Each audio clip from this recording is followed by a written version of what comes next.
thank you for your interest in 908 Devices. I'm Kevin, CEO and co-founder. On slide 2, you'll note our forward-looking statement and legal disclaimers. Please also note our offering summary on slide 3. We can move to the next slide. We wanted to tell you about our vision for the mass spec market, where it can go, needs to go, and how our unique technology platform can help get it there. We see the mass spec market really going the way of the computer industry, from large mainframes and supercomputers to more distributed desktops, laptops, and even all the way to mobile devices that we each have. We see that the democratization really drives access and creates addressable market. Workflows can be dramatically accelerated, and new classes of users and applications can then be served.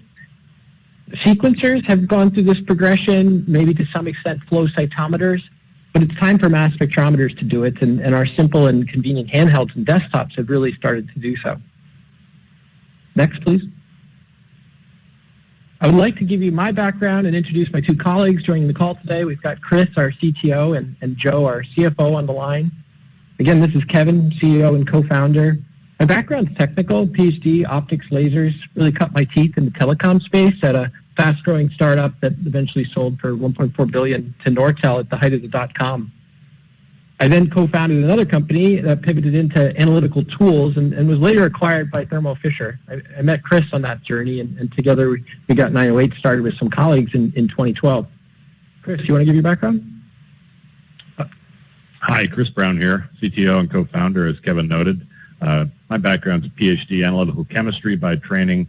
I've essentially spent the bulk of my 20-year-odd career in the tools domain across various subsegments. Started that in clinical and biodiagnostics, in vivo diagnostic imaging systems, and clinical chemistry applications. After that, I joined up with Kevin at the company he mentioned that was eventually acquired by Thermo Fisher in 2010. Following that, I spent a couple of years at Apple in their strategic technologies group. My work there principally focused on future gen sensing and data approaches in the health tech space, and then joined up with Kevin to start 908 in 2012. Hello, this is Joe Griffith, a CFO. I started in public accounting and moved into industry with Caliper Life Sciences, where I held various roles, including controller, VP of finance, chief accounting officer. Spent about 10 years with Caliper, stayed there through the acquisition by PerkinElmer in 2012. Was on board at PerkinElmer as the CFO of the Life Sciences division for 2.5 years.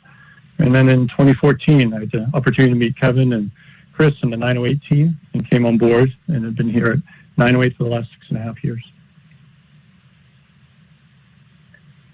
We mentioned our backgrounds, but we do have a pretty experienced team all around. Others on the management team bring experience from ProteinSimple, Waters, Finisar. Kevin Rosofsky is our board chairman. Jay Flatley, David Walt, and others listed here are individual investors in the company and serve as advisors.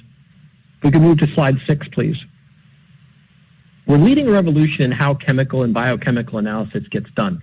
We're using our broad technology platform to take mass spec out of the confines of a centralized lab and take it to what we think of as the point of need. Our first established market is in forensics. It's sizable and rapidly growing. Now our technology is becoming an enabler for bioprocessing, where we're enabling the monitoring and control of the cell's environment, which is so critical to keeping them alive and happy and producing. In all of our use cases, it's really around transforming the time to action, meaning we are trying to get an answer faster to that person that really has the sample, has the question, wherever they are, when and where they're needed. Next. Mass spectrometry is the cornerstone of nearly every analytical core lab supporting and serving customers in nearly all markets. It's really the gold standard of measurement. It can provide highly specific results with great sensitivity to yield an accurate analysis with very high confidence.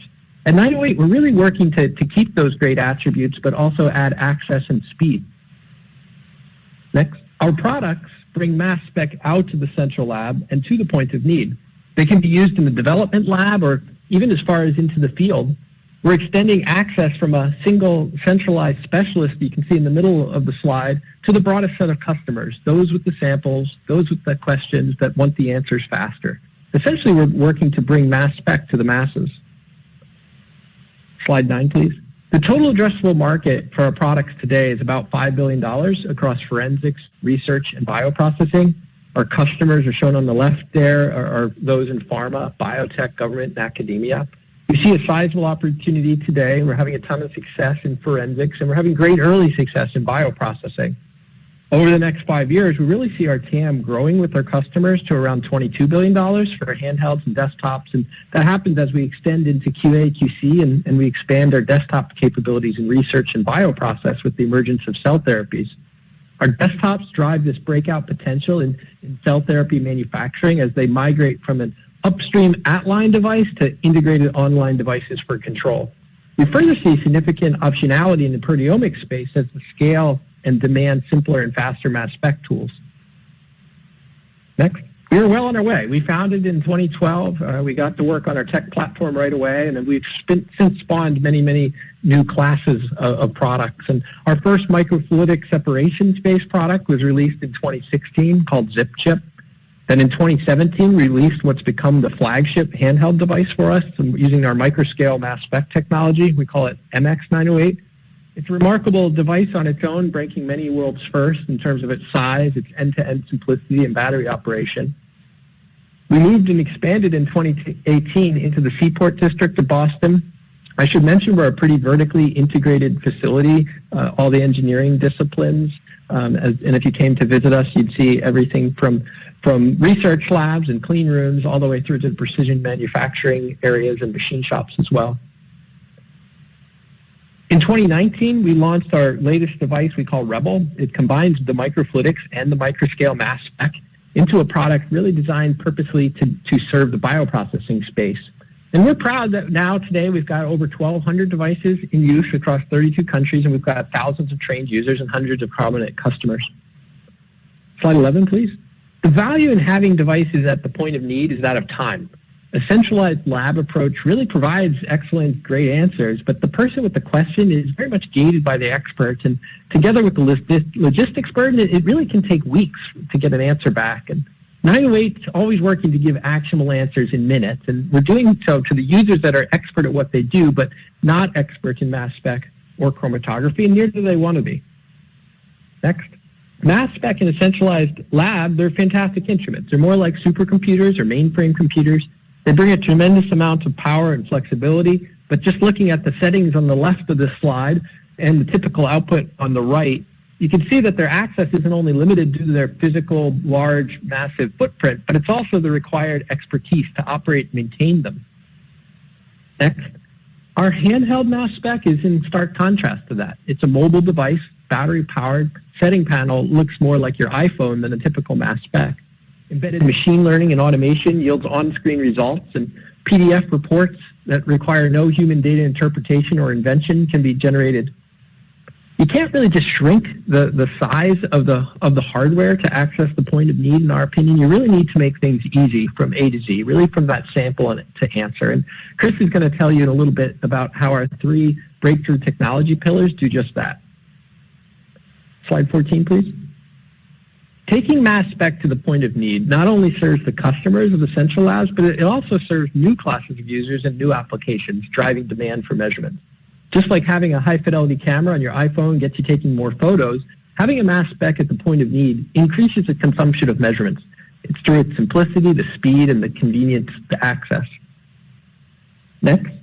Customers with really the need to go faster employ our devices. They're wide-ranging. They range from big and small pharma and biotech to large government organizations and academic groups. Chris, would you walk through the products and platforms starting on slide 16, please? Yeah, sure. I'll be walking you through the platform, technology, and products over the next section. Before we go there, our business is really driven off the sales of our point-of-need handheld and desktop devices. Those are shown over on the left-hand side there. And as Kevin noted, we've enjoyed great adoption by a lot of the top customers in our respective segments. We also have a growing consumables business, particularly with our desktop platforms, where we sell kits that incorporate proprietary reagents and standards and microfluidic chips.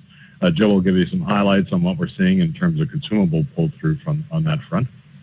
And our systems service and support plans are also highly valued by our customers, and we have a great track record of maintaining a multi-year service and support attachment rates across our product lines.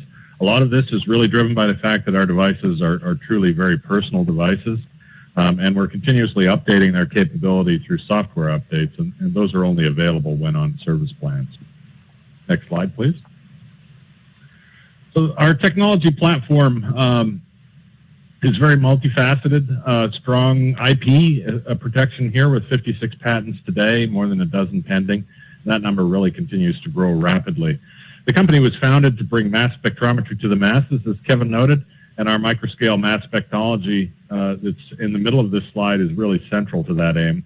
But as we've continued to expand out our market and application spaces, other technologies like the microfluidic sample prep and separation chip shown on the left-hand side have also become very important to our technology platform. And we've expanded a lot of capability in that regard. And last, building small hardware really isn't enough to open a lot of the biggest market opportunities that we're interested in. And we really need to provide an end-to-end solution. And that means delivering these answers to our customers as quickly and as efficiently as possible. And that's made possible by our significant expertise and investment in embedded analytics and machine learning methods. Next slide, please. Yeah, slide 18 it really focuses on this microscale mass spectrometry component. So certainly mass spec is the gold standard, as was noted, and a large benchtop mass spec can really be found in practically every analytical lab around the world. These systems are very large, refrigerator-sized systems, and then beyond the mass spec themselves, there's typically a large cart or a soundproof box which houses these large pumping systems that are required to pull deep vacuum on the mass spec. The job of the mass spec is to analyze the molecules that are being fed to it, and so it takes in these molecules and breaks them down into identifiable patterns, and then those patterns can be used largely as a fingerprint to get a very high confidence identification. And the intensity of that fingerprint tells you how much of those species are present. Our microscale mass spec is small enough to fit on that very small printed circuit board that's shown on the right. And the proprietary design allows it to run at higher pressures than laboratory systems. These are fabricated with semiconductor approaches and reduced to very, very small form factors, as is shown there. The fact that they're designed to run at higher pressures is really critical to the overall performance of the platform. It allows us to do mass spectrometry in far smaller form factors and with much more efficient pumping systems than you need for laboratory systems. And this saves orders of magnitude on power and price, not to mention the total system simplicity. We have 37 patents granted around this technology, 8 more pending, and it's a really green field for continued invention. We feel like we've just barely scratched the surface of the capability of this platform. Next slide, please. This is an illustration of those savings on slide 19. Over on the left-hand side, you see what is a pretty typical laboratory mass spec pumping system. These are large, as is noted. I ride around on a cart or in a large soundproof box. The pumping system alone can cost upward of $30,000. It requires a lot of service, care, and feeding, changing seals, greasing bearings, changing filters. Our mass spec pump, by contrast, is shown there in the palm of the hand. And it's this tiny pump, very low cost, extremely high performance, but small in form factor, and only requires a few watts of power consumption of operation. It's also service-free for the lifetime of the pump, so the users aren't encumbered with changing anything or servicing the pump itself. If you put that together with the microscale ion trap mass spec that's shown on the circuit board, you really get a total mass spec platform that's capable of running on less power than an LED light bulb. So completely transformational in terms of its size and power profile for a lot of the applications that we discussed. Next slide. You still need to get samples of interest to the mass spec, and particularly when we talk about complex liquid samples, biological matrices, some preparation and separation is often necessary to allow the mass spec to do its job. And this is where our proprietary microfluidic technology comes into play. These are very small glass chips, as shown right in the center of the slide. They're made with volume semiconductor fabrication techniques and specifically coated and treated for key application areas of interest. These chips are entirely electronically driven, so large pumping systems and liquid handling systems like you see in the benchtop LCs are totally eliminated. Right in the middle of the chip is a small racetrack feature, and that's a very high resolution but very high speed capillary electrophoresis channel. And it certainly provides performance even in extremely complex matrices that rival the separations you can get with laboratory-sized LC systems. These chips get packaged in a plastic cartridge, roughly the size of a deck of cards. All the junctions are hidden from the users, so they don't have to worry about any of that complexity.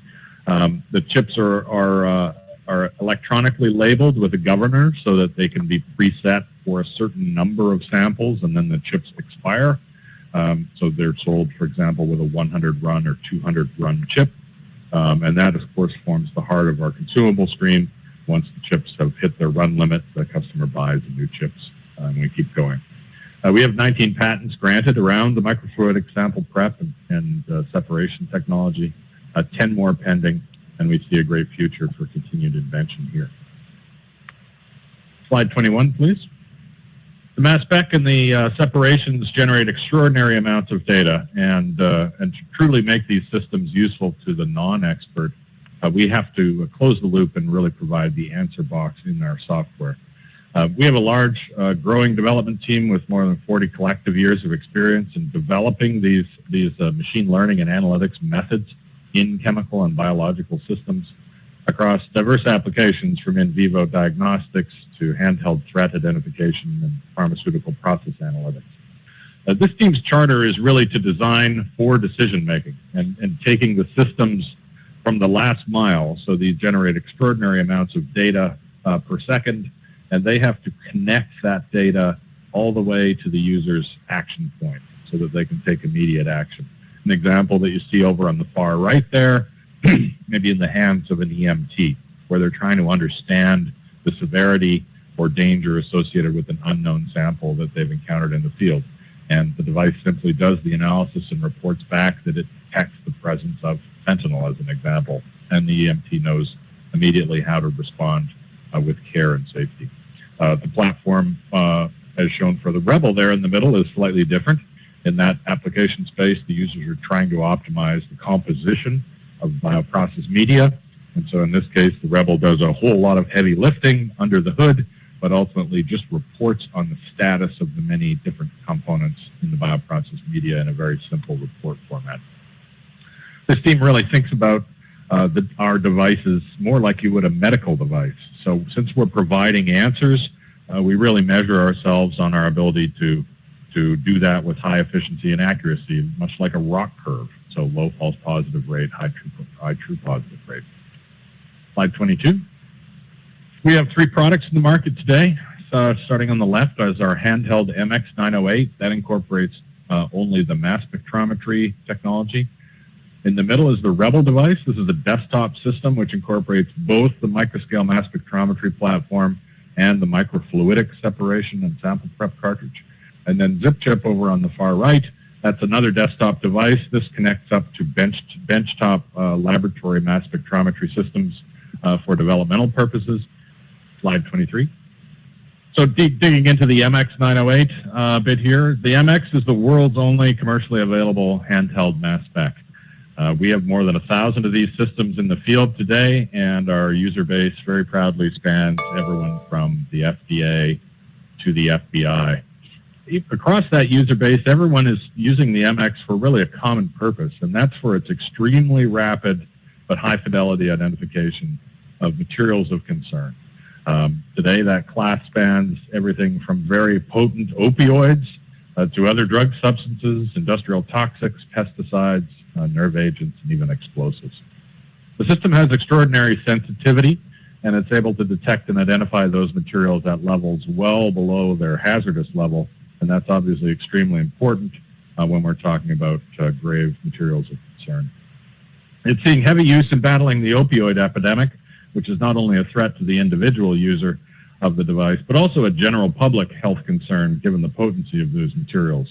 And that concern stretches across everything from U.S. Customs, Homeland Security communities.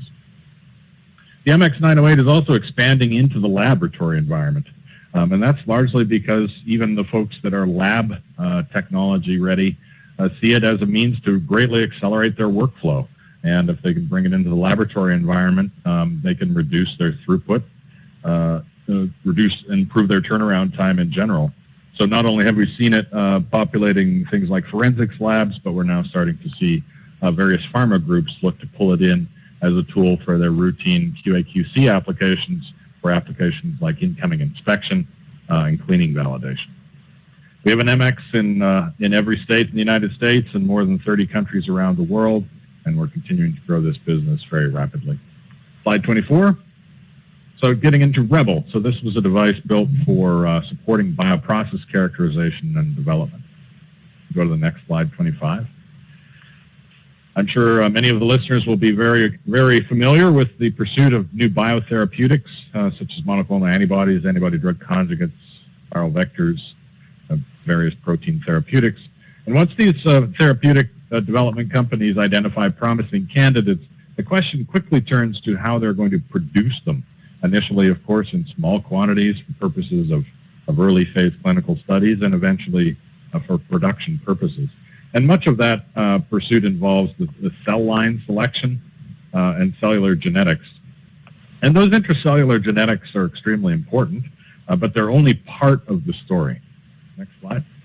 The other part of the story is the extracellular environment. So it's what's happening outside of the cell. And the extracellular environment is this complex broth that's full of various materials that are there to nurture those cells as they grow and proliferate and do their job. Like the environment is extremely complex, as I noted, many amino acids, vitamins, hormones and growth factors, carbohydrates such as glucose and food stuff for those cells, as well as dissolved gases. And the challenge of the extracellular environment is it's very much a Goldilocks problem. So those cells need a very careful balance of all these materials in the extracellular environment to do their job well and efficiently. So too much of some particular species in the extracellular environment, and that cell might have its metabolic pathway perturbed, and it might start expressing the wrong protein, potentially even a cytotoxic variant of what it was intended to produce. Too little of some of these substances, and the cell's metabolism is choked, and its yield starts dropping precipitously, perhaps to the point where the actual cells start to perish. And so monitoring and then controlling this extracellular environment is extremely critical, but it's been very hard to do this with any efficient means today. And that's what Rebel was built to do. Slide 27.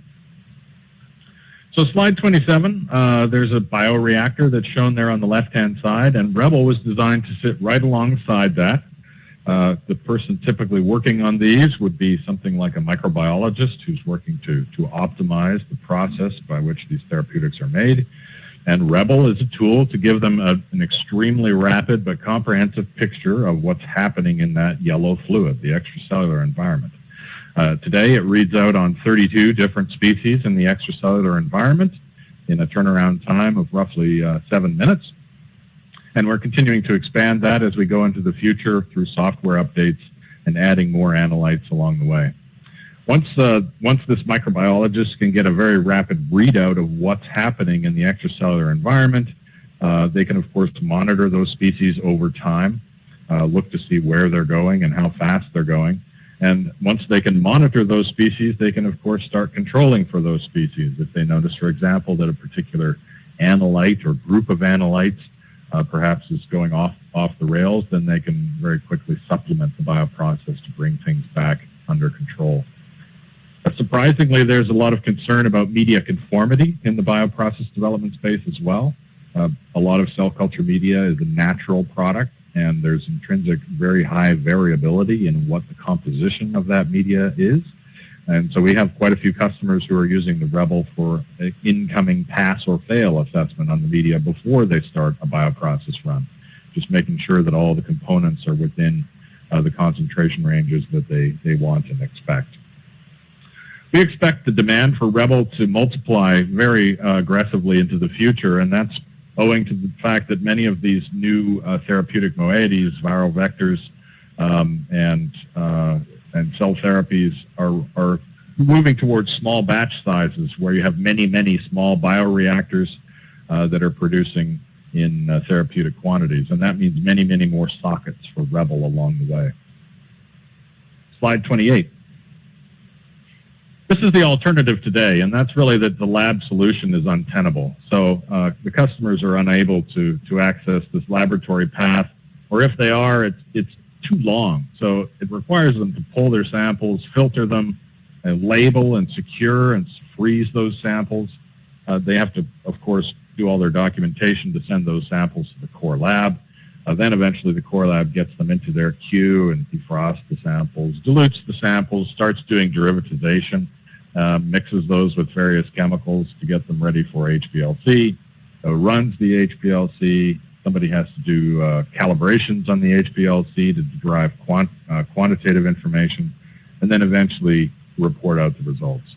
That process, according to our customers, can take as long as 6 weeks if they're using an external lab, and even if they're using an internal core lab, it may take 3 weeks end to end. And that's not very useful when we're talking about processes that are intrinsically dynamic and maybe done within 7 days. Rebel tries to close that loop within 15 minutes end to end, and that includes pulling the samples, dispensing them into the Rebel. It eliminates all of the preparation steps for them other than dilution, and we turn around the results in 15 minutes. Slide 29. So ultimately, Rebel's a push-button box. They push the button, they get an answer. We price the consumables for the Rebel at $20 per sample today. We think there's considerable price elasticity there still. That ends up being quite a bit cheaper than still going to the core lab path. So not only is the core lab slower, but it's more expensive. Very small sample quantities required, so we only need microliters of material to do the analysis instead of milliliters. And that ends up being extremely impactful with the increasing trend towards small volume bioreactors. If you're pulling milliliters of material regularly to do an extracellular analysis, you're very quickly consuming a lot of the media that contains your valuable finished product. Ultimately, the customers are buying the Rebel because it's a lower cost, faster path to revenue for them. They get the information on a time scale that's actually material to their day-to-day workflow and ultimately higher ROI. Kevin, do you want to take up the zip chip? Slide 30. Sure. Yeah, we're very excited for Rebel, as Chris just walked you through, and its impact for the point of need.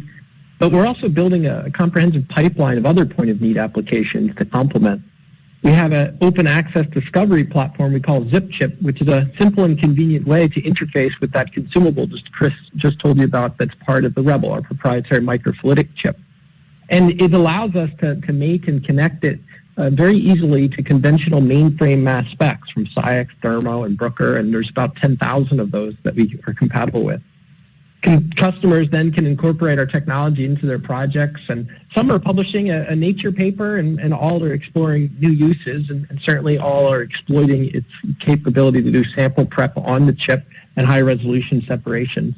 We've got customers working on many things, including pharma, QA, QC, agrochemical assays, diagnostics, and even into complex proteomics, which could be significant opportunity as we go forward. Next. Above all, we fundamentally believe at 908 that we need to have a relentless focus on simplicity, speed, and convenience, and that will create sustained value. Making things easy drives adoption. It drives measurement consumption. First and foremost, we are expanding sales channels and building out international capabilities and reach.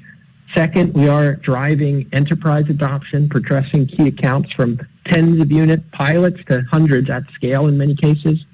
Third, doing more in bioprocessing. We see a lot of opportunity there with our Rebel, where it has a great foothold. And lastly, continuing to leverage our platform into new and exciting areas such as proteomics. Slide 32, please. We are a technology company at our core. We continue to invest heavily in our platform to ensure we're realizing its full potential. We will be extending the assay panels on our products to complementary applications through largely software updates. Specifically, our handhelds, we are driving to products about half the size, and together with new software and mission modes that can take us to more QA, QC-oriented applications. We also see that we're setting up an upgrade cycle in the next few years as we do that. For our desktops, we're going to double the analyte coverage and reach intercellular applications. Importantly, we're working to make sampling simpler for Rebel and moving towards an online continuous sampling device which has a more intimate connection to the reactor and leverage our analytics for control. We see significant leverage here with the tidal wave of cell therapies when you have so many smaller batches, more of a mushrooming effect. And then further, we foresee significant optionality with our ZipChip platform, and particularly in the acceleration of complex proteomics through its fast, high-resolution separation. And there's significant continued opportunity for the platform here as we execute along this roadmap. Joe, you want to walk through the metrics and financials? Sure. Turning to slide 33, Chris and Kevin just walked you through our product portfolio. Our installed base is anchored by our handhelds, which was our first products deployed into the market. Our business model is really to secure the initial device sale and then focus on the adoption and the commitment of our customers through service and consumables. Our consumables are comprised of swabs and accessories for our MX908, the Rebel kits, which are used for up to 200 samples on the Rebel, and microfluidic chips, which can be used for up to 125 runs, along with assay kits with our ZipChip interface. Having mass spec devices with consumables is differentiating. It's exciting. Really a razor blade model being brought to mass spec. In 2020, greater than 75% of our customers are buying our 24/7, 365 service up front. It can be 2 to 5 years of service beyond their standard warranty. We love the upfront cash, and it shows the commitment by our customers to the technology and deployment across their organizations. Consumable pull-through on our desktop devices is meaningful. By example, the Rebel U.S. list price of $128,000 is a device that, when installed and up and running, we're experiencing additional revenue of at least 30% annually in pull-through from the kits. That's about a kit per month. On the next slide. Despite COVID and without a direct play in the first 9 months of 2020, we've had more revenue than all of 2019. With that increased volume, our product and service gross margins are improving into the high 50s, and we're closing in on 60% product service gross margins. As we look ahead, we see our revenue growth drivers as investments in our commercial sales channel, including international expansion, focusing on enterprise adoption and seeding key accounts, deepening our footprint within bioprocessing, and focusing on those recurring revenues. Here in Q4 and into 2021, we're looking to accelerate investments in selling and marketing, but also R&D to continue to drive our top-line revenue growth and innovation across our proprietary platform. Next slide. Yeah, we appreciate your time. Just to wrap up, we have a great traction today. We have a broad underlying platform. We see significant momentum in our markets, including in bioprocessing, which is exciting. Democratization drives access, it creates addressable market, and it accelerates dramatically workflows. So thank you for letting us tell you about our pursuits at 908 Devices.